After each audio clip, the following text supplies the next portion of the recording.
maliit na virus ni hindi nakikita ng ating mga mata. Pero buong mundo at buong buhay natin binulabog. Sinubok ang katatagan ng mga tinamaan.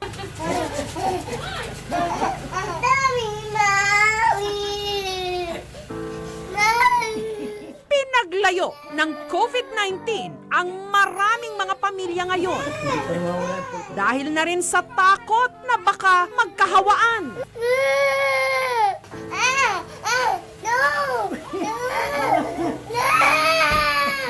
Kaya para kahit papaano mapunan ang pangungulila sa kaso ng frontliners at ng kanilang mga anak, idinadaan na lang nila ito sa tinatawag na air hugs.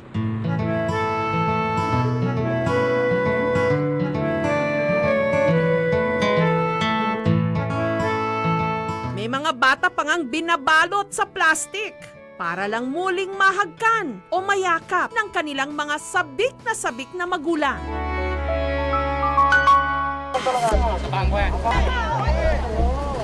Backward, tansayin niyo na lang po. Katulad ni Police Master Sergeant Randy Landicho na mag-iisang buwan nang hindi nakikita ang kanyang mag-iina. Yung mga napapabalita ng mga nagpapositive dito sa area ko, hindi po ako naging kampante. Nahirap nang umuwi. Pagdala ko ng virus na hindi ko alam. Ito yung pansamantala kong inuuwian. May quarters po kami dito sa aming opisina. Dito na lang po ako natutulog. Simula nung mag-lockdown, hindi na po sila nahawakan talaga. Miss na raw ni Randy ang kanyang mga munting anghel, mga daddy's girl. Lagi silang kayakap sa akin. Halik na halik, lalo na yung aking gusto. Malamal ako ng dalawa. Pag darating ako dyan, talagang pipilian yung mga yan. Nung mag-lockdown, bago sila. Pakisabihan yung mga namimili. Layo-layo muna tayo. Isang metro lang sa katabi. Wala naman silang alam kung saan nangyayari. Tataka sila, bakit hindi ako umuwi? Dati, galit ako sa'yo. Hindi mo na kami kinikis. Sabi ko, sige, pag-uwi ko dyan, bibi. Iyakapin yun dati, Matapos ang ilang linggong pagtitiis, sa wakas nakauwi si Randy para maghatid ng groceries.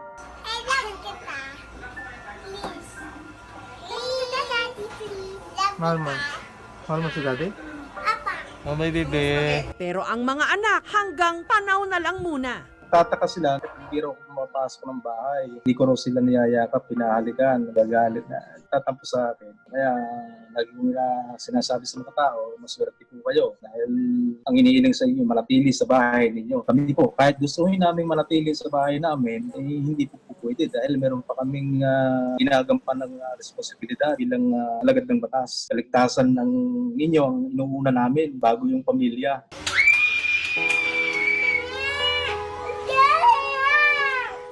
Hanggang naisipan ni Randy na dumiskarte sa pagkakataong ito. Malapitan lang ang kanyang mga anak.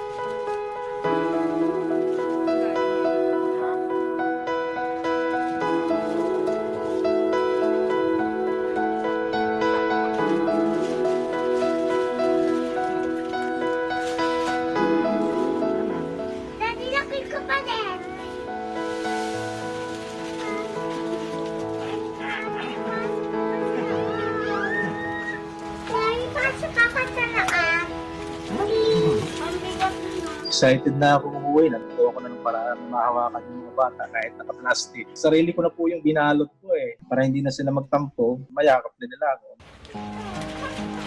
Ayun, ang tatlo. Apat pa lang.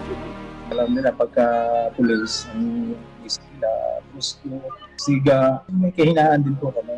Lalo pagka babae yung anak mo, talagang lahat bibigay mo para sa kanila. Mahal na mahal ko yung anak ko, sobra. Kahit buhay ko. Iyan ko sa kanila. Medyo naalala ko sila. Mababaw din ang buha ko.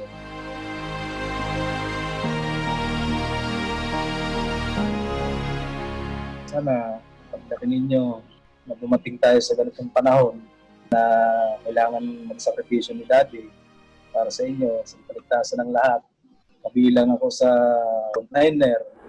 Ayun, ang tatlo. Sa pinakamadidilim na sandali ng ating buhay, wala tayong ibang matatakbuhan kundi ang ating mga minamahal. Kaya rin siguro gustong tumira dito ni Rizal. Sana sa kasal ko may ganito rin. Para sa dokumentarista at isa sa mga kasamahan namin dito sa GMA7 na si Howie Severino, ang katuwang niya sa buhay, ang kanyang kabiyak na si Attorney Ipat Luna. 1993, nung unang nag-cruise ang landas ni na Howie at Attorney Ipat, kakauwi lang ni Howie noon mula sa Amerika para tuparin ang pangarap niyang maging investigative journalist. Si Ipat naman, abogada, nagtatanggol sa karapatan ng mga magsasaka. Nahulog ang loob ni Howie sa kanya. Pero imbes na tsokolate at bulaklak, ang pasalubong ni Howie kay Ipat, maraming gulay. Galing ako Mount Banahaw noon. Tapos binalot ko sa saha ng saging. Pinatali ko ng parang... May bako, Oo. So halo-halo yon. So dinala ko sa kanya yun. malunggay. Para maiba. Si Ipat daw ang nagturo kay Howie kung paano gumamit ng email. At mula noon, isinulat na nila ang kwento ng kanilang buhay, kapiling ang isa't isa. 25 taon na silang kasal, biniyayaan ang isang anak, wala na silang mahihiling pa. Hanggang dumating ang taong 2020, dumaan sila sa sunod-sunod na mga pagsubok. Tignan mo kung gaano kalapit lang yung bulkan, no? Ang bahay nila sa Batangas, isa sa mga naapektuhan ng pagputok ng Bulkang Taal noong Enero. Nito lang Marso, si Howie nakaranas ng mataas na lagnat, nagka-pneumonia, hanggang nakumpirmang positibo siya sa COVID-19. Siya si patient 2828. Tapos na? Wow. Thank you. Marami na kaming lumalaban, ngunit ang totoo, mag-isa mo itong haharapin. Okay, let's go. Sa kabutihang palad, matapos ang 11 araw na pananatili sa ospital, na-discharge si Howie. Bless you po. Congratulations. Thank you. Wow! Ang araw! Sarap! Kasalukuyan siyang naka-isolate pa rin sa kanilang bahay sa Quezon City. Magpahanggang ngayon, hindi pa rin sila personal na nagkikita ng kanyang misis. Nakasalukuyang nasa bahay nila sa Batangas. Hi Howie, it's good to see you and hello Ipat. Yeah, maraming salamat, Jess. Howie, you sound better, ha? Yeah. Oo. Nung nakaraang linggo, bedridden pa ako talaga. Maglakad lang akong konti, hinihingal na ako. Ito, doble hirap dahil wala kang kasama, wala kang masyadong emotional support dito sa pinagdadaanan ko. So, love in the time of coronavirus. Yeah. Ito yung tinatawag nilang classic LDR. Long distance relationship. What is it like? My wife and I, dahil sa tindi ng pinagdaanan namin, lumalim ng konti yung mga usapan namin. And I think that brought us closer together. Relate ka ba, Ipat, dun sa LDR? Basically, parang wala lang siya malayo nagtatrabaho. Usually, one of his long travels abroad or long field work. Pero ngayon, alam ko kasing compromised yung kanyang strength. Gusto ko sana, nandun ako yung nag-aalaga, ako yung nagpapakain. Pero yun yung frustration. Ako, pinipigilan ko si Ipat na pumunta rito just to take care of me. Considering the risk of going back to Quezon City. Of course, namimiss namin yung isa't isa. I think yung overriding concern should be the concern of everybody. Yung ating kaligtasan. Huwag muna yung companionship. Sorry if I have to ask you to relive that moment again, ha? Kasi nabalitaan ko na it got to the point na gumawa ka raw ng last will and testament, Howie. Tama ba? At nagpaalam ka na raw kay Ipat? Nung papunta pa lang ako sa ospital, in-email ko na sa kanya yung lahat ng password at passcode ko. Because hindi ko alam kung anong mangyayari. But there was one night, it might have been the third night, sa ospital. Nagdideliryo na ako. Kung ano na ang sinasabi ko. And I really thought I was going to die. And nakikita ko na yung magulang ko na pareho silang yumaong na. So I thought I would be joining them. Sinulat ko na yung mga ibang billing. Halimbawa, ituloy yung allowance na pinapadala ko sa mga pamangkin ko sa Bataan na tinutulungan ko sa pag-aaral nila. We're planning to buy a small property in Caliraya. Sabi ko, i-pursue natin yung dream na yun kahit mawala na ako. May mga ganun akong bilin. May bilin din ako sa anak ko na take care of your mom. What was that like nung nagbibilin na si Howie? Palaban lang ako, sinabi ko lang sa kanya, that's not the way to think about things right now. Alalampasan niya to. Actually kasi yung sleeplessness, sabi ko, effect yan ng gamot. That means your drugs are working. Hindi yan effect ng COVID. Kung ano-ano na inimbento ko para mabigyan siya ng picture na kasama ito sa recovery, na lumalaban pa yung katawan niya. Kasi kung mentally susuko yan, may physical manifestations yun. Baka bumagsak din ang kalusugan niya. Pero I'm sure iniyak mo rin yun, no? Ay, oo. At saka busy habang umiiyak, gumagawa ako ng basil pesto. Umaandar yung blender. Pero tutulo yung luha, gulhol. Matatag yan. Si Ipat, kahit kailan hindi siya nagpanic. Aminin ko na sobra akong natatakot. Number one, of course, natatakot ako, mamamatay na lang ako. Pero yung hindi ko man lang makita yung pamilya ko or I couldn't see anybody in my last moments, doon ako talagang medyo na-depress eh. Isa raw sa mga nagpalakas ng loob ni Howie ang balikan ang mga alaala nung nagsisimula pa lang silang magmahalan ni Ipat. We started talking about the early days of our relationship. We never had that kind of conversation before. And it just felt good. Sabi ko, wow, if I'm gonna exit, at least I've got this. I was ready to go, no? So, but she brought me back. It's just another reason for just being very grateful that I married the right person. May mga bago bang realization ka with this pandemic? Spend every day as if it's your last day. Sa pagkakataong ito, sina Howie at Ipat, balik old school muna. Ang mensahe nila sa isa't isa, idinaan sa tula at liham. Maraming salamat sa iyo, babe, sa lahat ng mga binigay mo sa akin. Hindi lang dito sa panahon ng COVID, pero buong buhay natin na magkasama tayo. Maraming salamat din sa ating anak, si Alon. Sobra akong nagpapasalamat na makakasama ko pa rin kayo habang buhay. Mahal na mahal kita, Ipat Luna.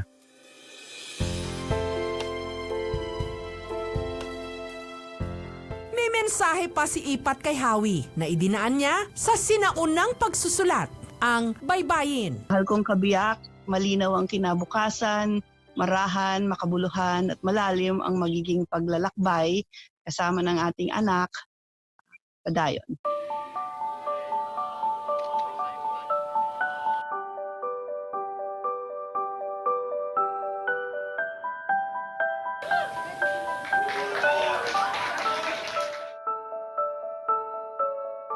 December lang kami ng 25th anniversary, Jess.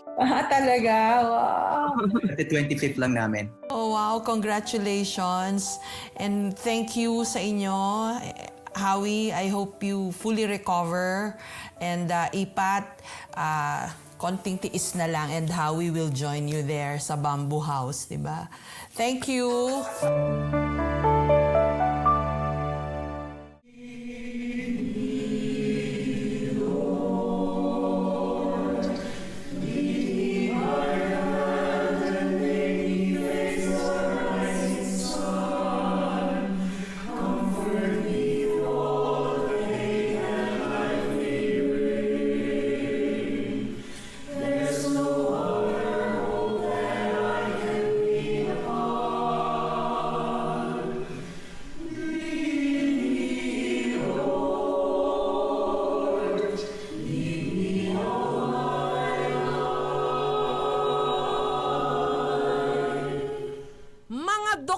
Sila na kumakanta. Binuo nila ito para palakasin ang loob ng isa't isa at ng lahat ng mga medical frontliner. Ang kantang Lead Me Lord. You are my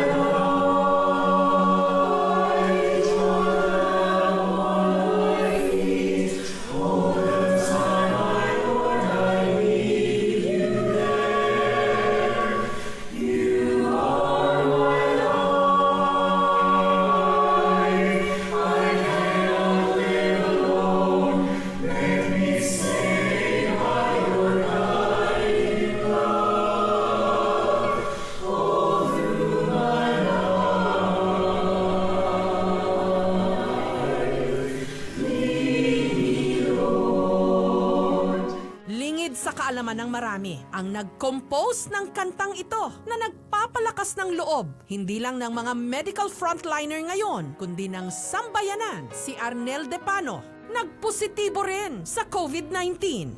At itinuturing niyang napakalaking milagro na gumaling siya at nakalabas ng ospital. Hi Arnel, it's good to see you, fit and well. Una-una, thank you for having me. I'm getting better each day. Although naka-second 14-day quarantine pa ako kasi yung second test ko taken 3 days before my discharge. Nag-positive negative ako. I was advised na mag-undertake pa ako ng another 14 days para to be sure. Sabi ng doctor, parang viral remnants. Second life ito, no? Oh yeah. Every day na nagigising ako, it's a blessing. Pag nagising ka ng the following day, thank you, Lord. Walk by me across the lonely roads that I may face. Take my arms and let your hand show me the way. Show the way to live inside your heart. All my days, all my life. Kamusta ka dun sa ospital? Ang worst moment ko was pinapalipat ako from the emergency room bed to the bed ng CT scan. Halos hindi ko magawa kasi physically weak. Tapos wala akong hininga. Siyempre, yung mga ganong moments, Arnel, no? Parang you're faced with your mortality. Naku, baka ito na. May mga ganon ka din bang pinagdaanan? Kasi nasasabi ko to kasi twice na rin ako na pneumonia, Arnel. So, Oo, alam hirap. ko yung feeling, yung hindi ka makahinga, yung nalulunod ka, yung drowning feeling na sinasabi nila. Alam na alam ko yon. Meron akong episode about 2 years ago. Yung paglakad from the car to the elevator, halos mag-collapse ako dahil hindi rin ako makahinga. Wala akong thought na to give up. Kasi ngayon parang laban to. Hindi ako umabot sa intubation, hindi ako na ICU. Marami akong mga miracles na binibilang while battling this COVID. I was blessed since hindi ako inadmit as a COVID patient at first. Pinayagan nila na may watcher ako and my watcher was my wife. Siya siguro pinakamalaking hero ko dun sa buong stay ko sa hospital dahil I was not alone to face yung binabalita sa akin. Hindi masyadong na-depress. At maging si Arnel, humugot ng lakas sa kantang siya mismo ang nagsulat. Can you tell us the story behind it? Paano mo siya nasulat? Walang drama. I was going down the stairs. Biglang pumasok yung concept ng Lead Me Lord. Dumiretso ako sa piano. I played, I wrote, and the song was there after napaka-ikling panahon.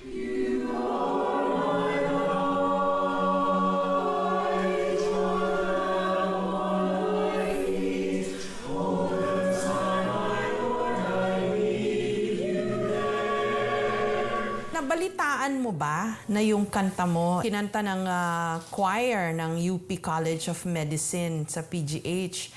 Tapos from that time, para na siyang moral booster ng lahat ng tao sa panahong ito. Ipinaalam actually sa akin ng UP College of Medicine choir. They wanted to create music video with the song pang-encourage ng other medical practitioners in this fight against COVID. Hindi ko akalain na more than 35 years after ko sinulat yung kanta, ito na naman siya, helping a lot of people deal with and endure this crisis. Share ko lang din pagka medyo na-anxious ako at natatakot, para I find myself humming yung chorus niya, yung refrain. It's an honest plea sa Panginoon just to take control kung ano man yung pinagdadaanan. Ang favorite line ko doon yung "You're the lamp upon my feet." Directly quoted din yan from Psalm 119. Thy word is a lamp unto my feet and a light unto my path.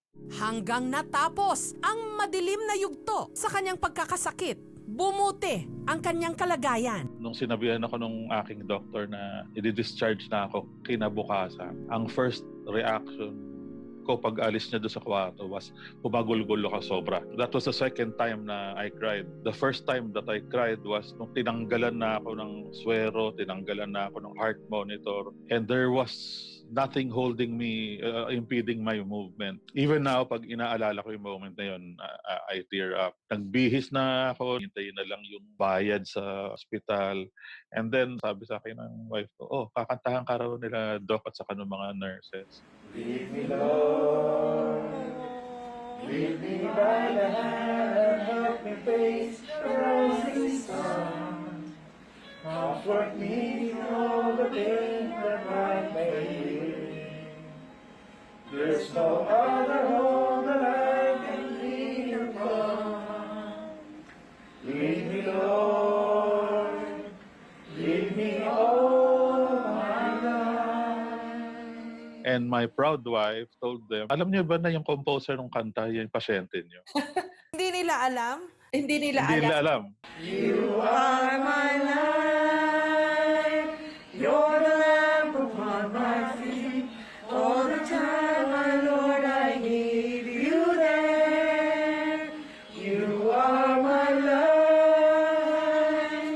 I cannot live alone. Let me stay by your guiding love all through my life. Lead me,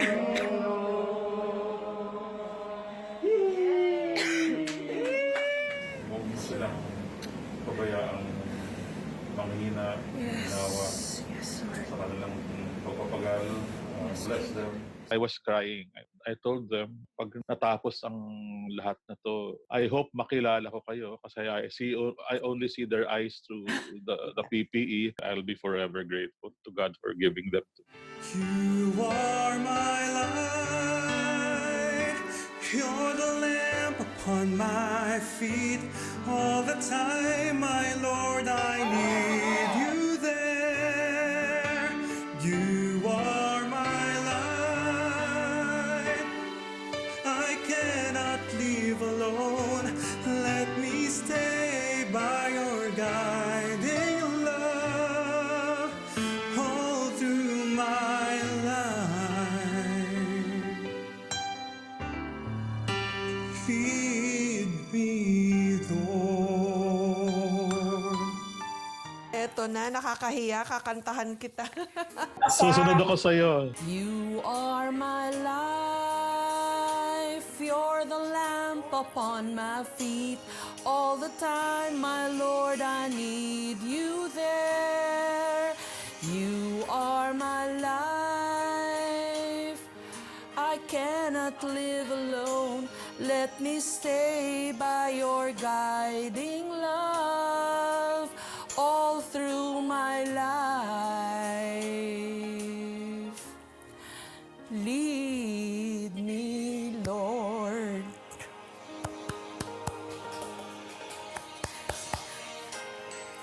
Thank you, Arnel. Thank you. Thank you. Yung doctor ang magsabi sa akin na when you go out of this hospital, you have to tell your story. Kailangan marinig ng COVID patients' families na messages of encouragement. Tell them not to give up the fight. Thank you for your song. Yung nagpapalakas ng loob namin. Amen. Amen.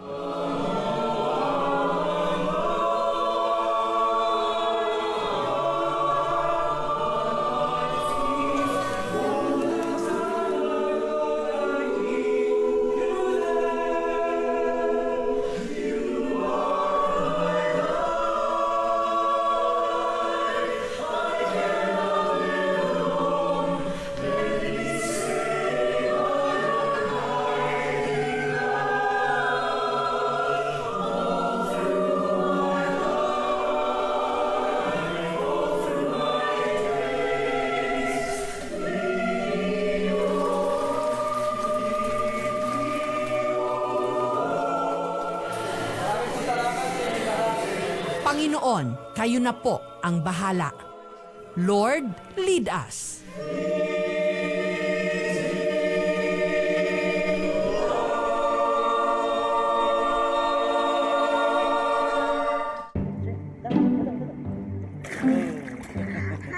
Punong-puno ng sigla ang isang taong gulang na si Luther. Ay, ay, ay, ay, ay, ay, ay, ay, ay, ay, ay, ay, ay.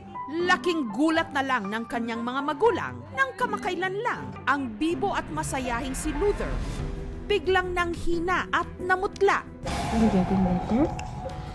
Huh? Pamangga? Sige na. Sleep ka lang. I love you. Get well soon, baby ko. Ang kanyang mga mata namaga. Yung dito niya medyo nangangalumata na. Medyo parang nagkaka-eye bags. Walang ibang gusto kundi matulog ng matulog. Lagpas 24 oras lang matapos maisugod ang bata sa ospital.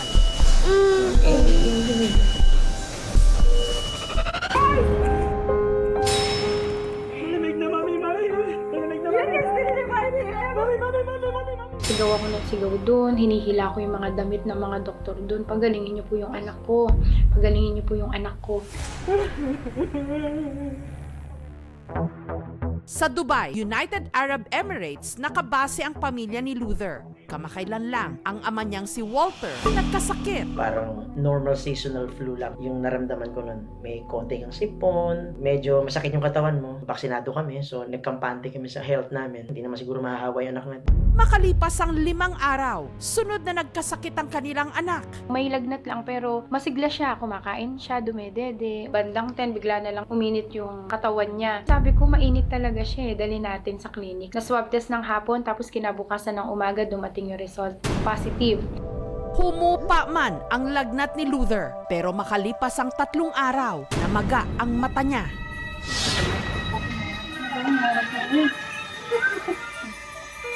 Kaya ipinakonfine na nila ang bata sa ospital. Are you getting better? Huh? Pamangga? Sige na.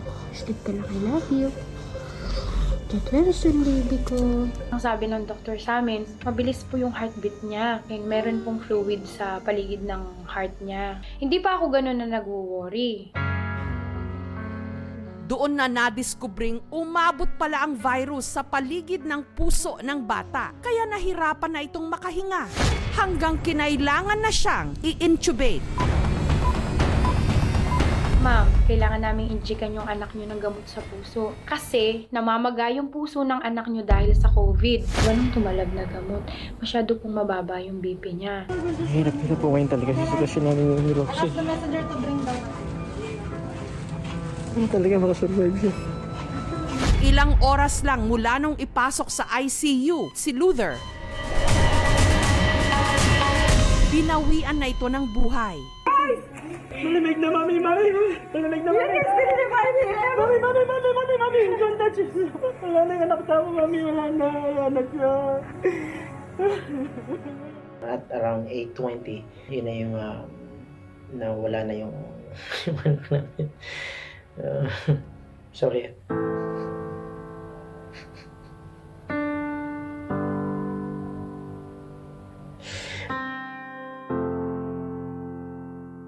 Demonyo talaga itong COVID na to. Sa totoo lang, walang kamuwang-muwang yung anak ko, wala siyang kaalam-alam. Sigaw ako ng sigaw doon, hinihila ko yung mga damit ng mga doktor doon. Pagalingin niyo po yung anak ko. Pagalingin niyo po yung anak ko. Yung 30 minutes siyang nire-revive, walang nag-work sa kanya kahit ano. Si Roxy, nagpositibo rin sa COVID, naka-quarantine at nagpapagaling. Palagay ko nahawa sa akin talaga yung anak ko. Not knowing na baka mayroon na itong symptoms na nararamdaman ko nung time niya, COVID na pala.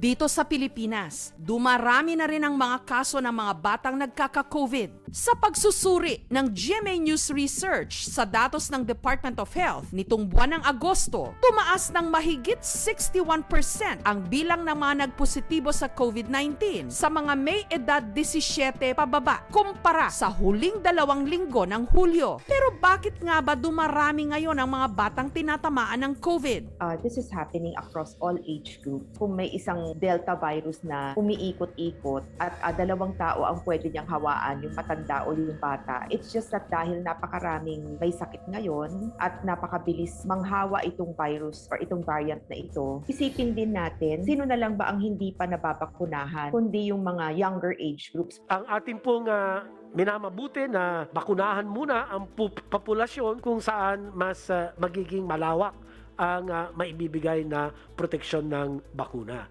Ang pagbabakuna sa mga nakatatanda ay nakakabuti rin sa ating mga kabataan. Ano ba yung minimum health protocol? Pagsusuot ng face shield, pag lumabas, pagsusuot ng mask, paghuhugas ng kamay, mag-sanitize ng kamay. Kung hindi rin naman kailangan lumabas, huwag nang lumabas. Samantala, habang wala pang nababakunahang mga bata, doblehin o triplihin pa ang pagprotekta sa kanila. Lalo pa ang mga bata na walang kalaban-laban sa kalabang hindi nakikita. I love you, anak, so much. And I miss you so much. Magkikita tayo soon. Okay? Di ba sabi mo sa akin, anak, happy? I know you're happy, anak ko. Hindi naiyak si mami. Okay? I love you, anak.